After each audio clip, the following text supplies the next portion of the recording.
Alam nyo, ang naaayon na mabuting leader. Mga kababayan ng ating mga dalangin.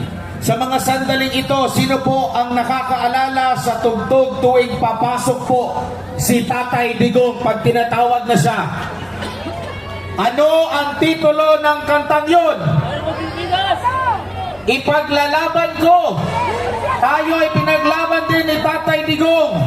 At ang may likha ng kantang yun ay makakasama natin ngayong gabi. Ang OPM legend, walang iba kundi si Freddy Aguilar.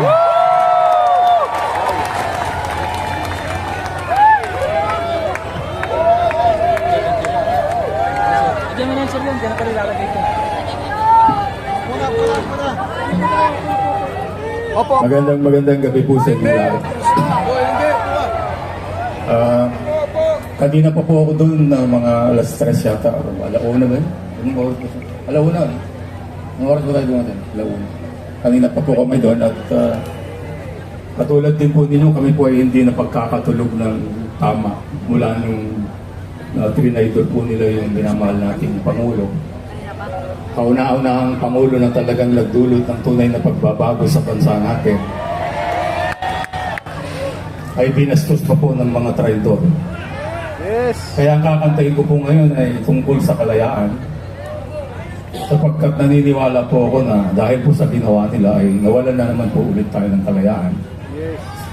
Sa madaling salita po ay inagaw na naman nila sa atin yung ating ipinaglaban nung ating itinakbo ang kaibigan nating si Digong kung tawagin namin mga close sa kanya. Kaya kakantayin ko po sa inyo lahat ito at kung gusto po ninyong sumabay ay okay lang po.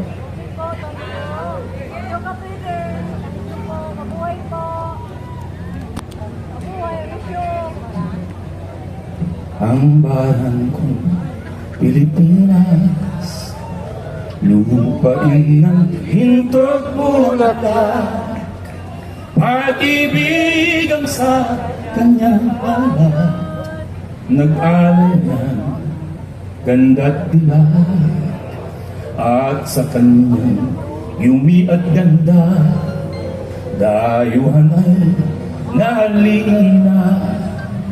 Bayan ko, biniyak ka, nasadlak sa dusa. Ibon mang malayang lupa, kulungin mo at umiiyak. Bayan pa kayang sakdalan, ang libag nasang makaalpas. Pilipinas kong minutya, hugad ng luha ko't lanang, aking atika, makita kang sakdalaya. Ibon mang may layang lupa, kulungin mo at umiiyak.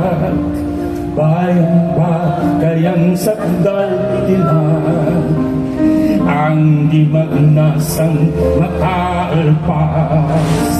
Pilipinas kong hinutya. Akapela eh. Akapela nga eh. Aming atika, makita kang sakdalaya.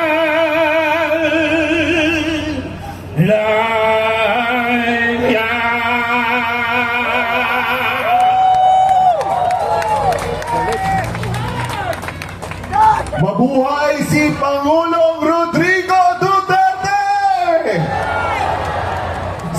Sa mga sandaling ito, isa pa sa mga supporter ni Tatay Digong ay mangusap sa atin. Tawagin na natin si Binibining Kathy Pinag.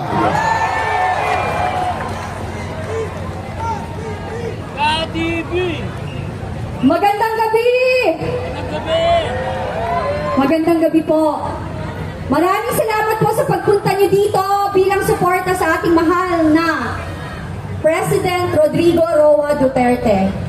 Dalawa lang po ang gusto kong sabihin. Kasi Ako po ay biktima also ng addict. Hindi ko ho maintindihan na kung bakit ang ating mga leader or yung iba ang pinaglalaban is yung mga kriminal at addict. Bakit ho hindi nila ipaglaban din yung mga katulad kong biktima na mga addict?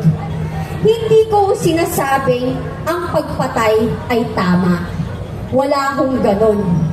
Pero sinasabi nilang may due process dapat nung pinili na magkaroon daw ng sinasabi nilang EJK.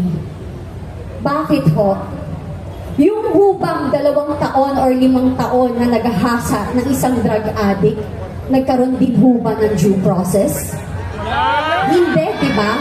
Yung ordinaryong mamamayang Pilipino, estudyante, nag-graduate sa kolehiyo, pinatay ng addict, may due process?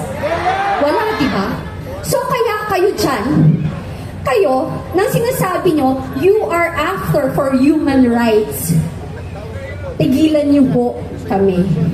Kasi kung human rights, mas binibigyan nyo ng pansin yung mga biktimang bata, kababaihan, at mga biktima ng pinapatay ng mga drug addict at nasirang buhay ng mga drug pusher and dealers. Hindi nanginginig ako kasi pag kayo, alam nyo, kapag kayo po ay biktima, hindi nyo alam saan yung gagaling yung galit. Kasi hindi ko maintindihan bakit mas binibigyan ng pansin nila ang mga kriminal. Eto po yan. Nung naging addict po kayo, yung pamilya nyo, kamag-anak nyo, choice nila yan. Yung nagbenta sila ng droga, choice nila yan. Yung naging drug lords and drug dealers sila, choice din nila yan. Pero yung mga naging biktima ng mga yan, ng drug dealers, ng drug addicts, saka drug pushers, hindi ho nila choice na maging biktima. So please, tigilan nyo kami. If you want, pag-usapan natin ng human rights, mas ipaglaban nyo ang 2 taong ginahasa, 5 taong ginahasa, lolang ginahasa, ang pinatay ng walang kamalay-malay. Yun ang ipaglaban nyo. Yun ang masakit. Kasi pinaglalaban nyo kriminal. Pinaglalaban nyo mga walang kwenta. I'm sorry, hindi ako sorry, not sorry. Kasi napaka-peke. This is not about human rights. This is a political assassination.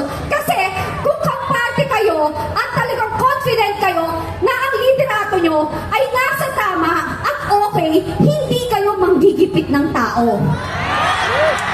Alam nyo, ang naaayon na mabuting leader ay hindi magkukos ng gulo.